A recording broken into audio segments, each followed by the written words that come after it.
बिस्मिल्लाहिर्रहमानिर्रहीम। नाज़रीन, मेरा आज का प्रोग्राम जो है the voice of overseas Pakistani बुनियादी तौर पर अदलिया के से ताल्लुक़ रखता है। एक ऐसा इशू पाकिस्तान के अंदर जिस पर कोई भी बात करने को तैयार नहीं है, कोई इदारा उसके ऊपर सुनने को तैयार नहीं है।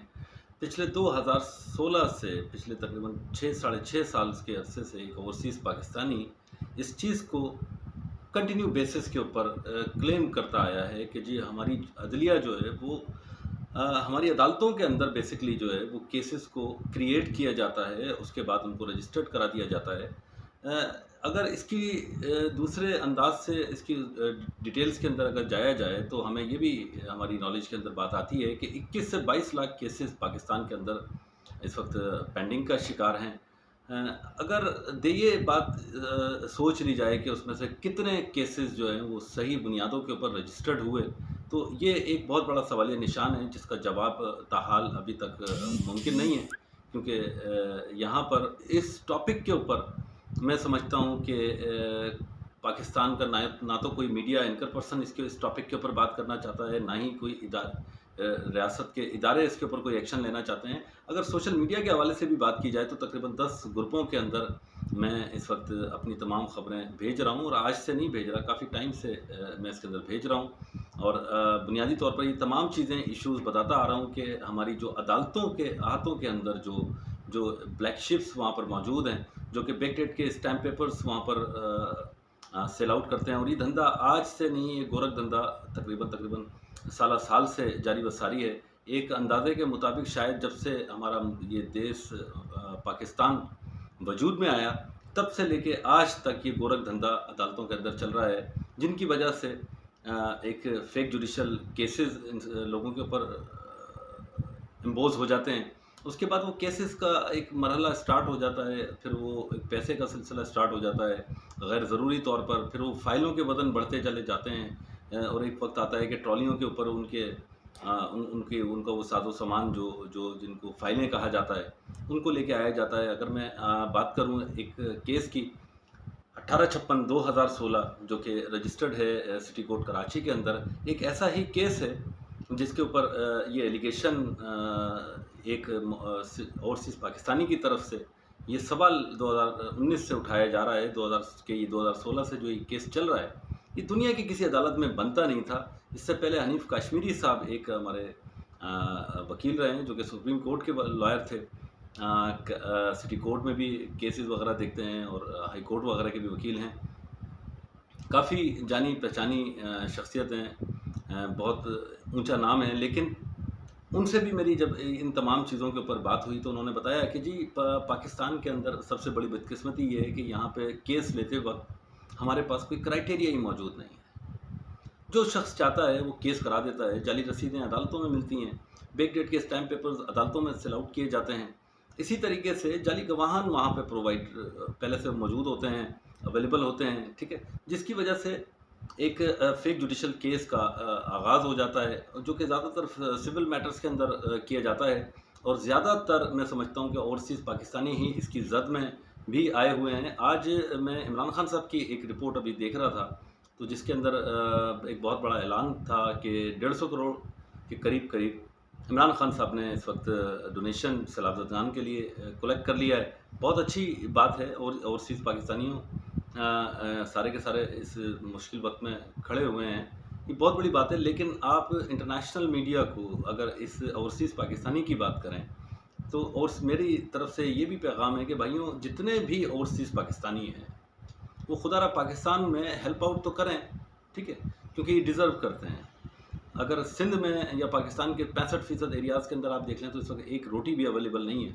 ख़ास तौर पर मैं सिंध की मिसाल देना चाहूँगा, ठीक है। हमारे जो वज़ीर आला यहाँ पे मुराद अली शाह साहब हैं, इंसाफ का निज़ाम की क्या सूरत हाल है, पुलिस के महकमे कितने बेहतरीन चल रहे हैं, क्या चीज़ है जो हमारी रियासत की नॉलेज में नहीं है?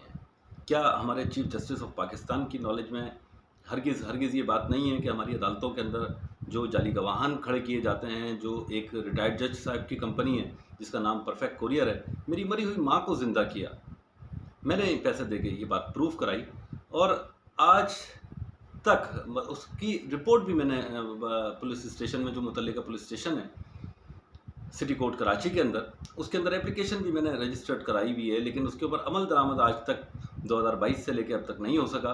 बताने का बुनियादी तौर पर मकसद सिर्फ इतना है कि पाकिस्तान के अंदर कोई भी इदारा, चाहे वो पाकिस्तान सिटीज़न पोर्टल के हवाले से इमरान खान साहब की हुकूमत से मैं भेज रहा हूँ, उससे पहले से बल्कि भेज रहा हूँ, तो आज तक इस मैटर के ऊपर किसी भी इदारे ने, किसी भी शख्स ने, मीडिया पर्सन ने इसके ऊपर बात करना मुनासिब नहीं समझते।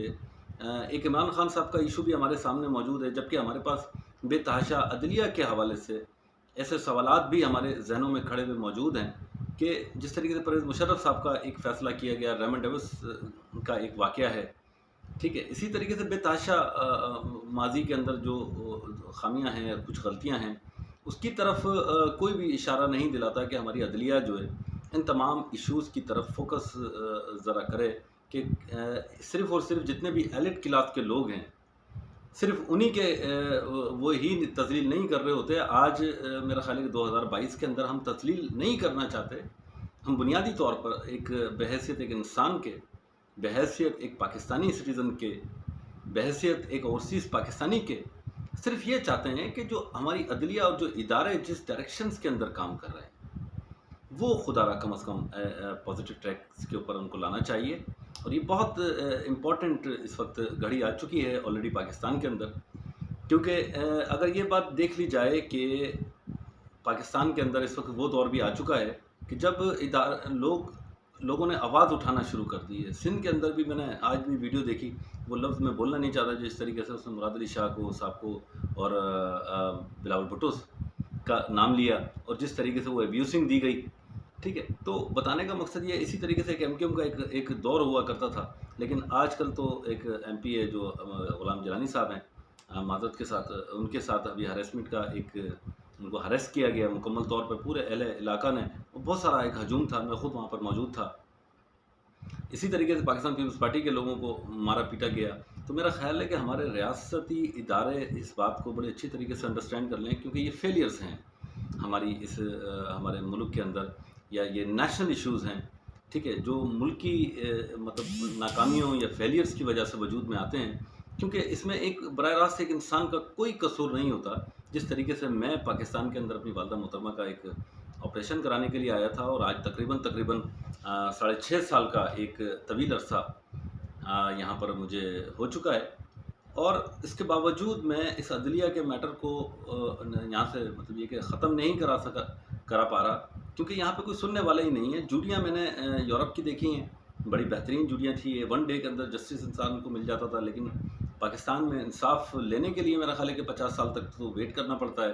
पहले हम मौके फ़राहम करते हैं किसी भी शख्स को किसी के भी ख़िलाफ़ केस करने के और जैसा कि मैंने इससे पहले भी बताया कि रीज़न्स क्या हैं कि हमारे वो फेलियर्स हैं कि हम 1950 का, 2016 का, 2015 का, 2010 का, 1995 का, किसी भी किस्म का, किसी भी तारीख का आपको अगर स्टैम्प पेपर चाहिए तो हमारे सिटी कोर्ट के अंदर लोग बैठे हुए हैं, यहाँ पे कराची के अंदर। इसी तरीके से मलिक कोर्ट के बाहर भी लोग बैठे हुए हैं। अगर सुप्रीम या हाई कोर्ट के अंदर चले जाया जाए तो वहाँ पे भी डेफिनेटली तौर पर मौजूद होंगे। मैंने बहरहाल उधर से परचेज़ नहीं किया, लेकिन मैंने ये सारी चीज़ें बाकायदा वीडियो के अंदर रिकॉर्ड की हैं कि पाकिस्तान के अंदर, और ये सारी चीज़ें मैं सोशल मीडिया पे डालता आ रहा हूँ कंटिन्यू बेसिस के ऊपर। परफेक्ट कुरियर के मुतालिक भी मैं इन्फॉर्मेशन देता आ रहा हूँ, लेकिन बदकिस्मती से उसका नाम तब्दील कर दिया गया।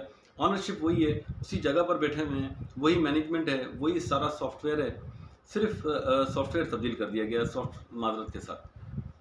तो ये इस वक्त हमारे मुल्क के अंदर जो सूरत हाल है कि आप लेबल, अगर आपका नाम बहुत ज़्यादा ख़राब हो जाए तो आप सिर्फ और सिर्फ उसका चेकआउट कर सकता है कोई भी शख्स कि परफेक्ट कुरियर का ऑनर कौन है और इसका ECL का ऑनर कौन है। सिटी कोर्ट के अंदर आज मैंने वहाँ की तस्वीरें वगैरह भी ली थी और इसके मुताल्लिक मैंने ऑडियो पैगाम भी आज सोशल मीडिया पे छोड़ा, लेकिन 10 ग्रुपों में छोड़ने के बावजूद अभी तक किसी रियासत के किसी इदारे ने या किसी मीडिया के चैनल ने इस हवाले से बात करना मेरा ख्याल है कि अभी तक मुनासिब नहीं समझा कि पाकिस्तान के अंदर इस सवाल का जवाब किसके पास मौजूद है कि हमारी अदलियाओं के अहातों के अंदर जो ये गैर कानूनी सरगर्मियाँ होती हैं, जिस तरीके से केसेस को विदाउट क्राइटेरिया रजिस्टर्ड करा दिया जाता है और इसके बाद अगर किसी एक इंसान की ज़िंदगी तबाह बर्बाद हो जाती है, उसकी जनरेशन्स तबाह बर्बाद हो जाती हैं, जिस तरीके से मेरी यहाँ पर आज हो गई है, मैं आज इस हालत के ऊपर यहाँ पर पहुँच चुका हूँ कि अल्लाह ताला माफ़ करे कि मैं ज़िंदगी और मौत में सिर्फ़ इतना समझता हूँ कि जिस ज़िंदगी के अंदर मैं यहाँ पर इस वक़्त बैठा हुआ हूँ, यूरोप की लाइफ़ छोड़ के, मैं उससे बेहतर मेरा ख़्याल है कि दुआ माँग रहा हूँ कि अल्लाह पाक मुझे मौत दे दे। क्योंकि मुझे पाकिस्तान आने की सज़ा तो मिली है, ठीक है? और मिलनी है, ठीक है? और अभी जितना यहाँ पर ये बातें यहाँ पर कर दी जाएँ, ये सब भी मौत का बाइस ही हैं। यहाँ पे जो सच बोलता है वो गद्दार वतन होता है। रियासत के इदारों को, अदलिया को तो ख़ास तौर पे कोई बोल ही नहीं सकता। तो ये तमाम चीज़ें अगर अदलिया और हमारी रियासत के लोग और रियासत के इदारे अगर इस बात को महसूस करना शुरू कर दें कि जितनी भी मतलब ये नेगेटिव चीज़ें हैं, अगर ये हम 128वें नंबर पर उसके अंदर आ जाएँ, इंसाफ मराद के मामले में, और एक छठे नंबर पे हम इंसाफ के मामले के अंदर आ जाएँ, तो कितना बेहतरीन अमल होगा पूरी की पूरी रियासत के लिए और इसके शहरियों के लिए। तो क्योंकि यहाँ पर जो शहरियों की सिचुएशन है, वो एक तरफ के इलेक्ट्रिक के मसले मसाइल दिखाई दे रहे हैं, सारे के सारे इदारे इस वक्त हमें कोई भी प्रॉपर काम करता हुआ दिखाई नहीं दे रहा। पुलिस के हवाले से भी बेतहाशा कंप्लेंट्स मेरी मौजूद हैं, जो अभी इस टॉपिक के ऊपर मेरा ख्याल है कि ये अदलिया का एक टॉपिक छेड़ा हुआ है। इसी तरीके से वाटर बोर्ड के इलेक्ट्रिक के बहुत सारे एक आम इंसान के साथ ज़िंदगी के अंदर हालात और वाक़यात हैं, जिनको मैं आगे अपने प्रोग्रामों के अंदर इंशाअल्लाह ताला उसको बताता रहूँगा। बहुत बहुत शुक्रिया। पाकिस्तान ज़िंदाबाद। अल्लाह निगहबान।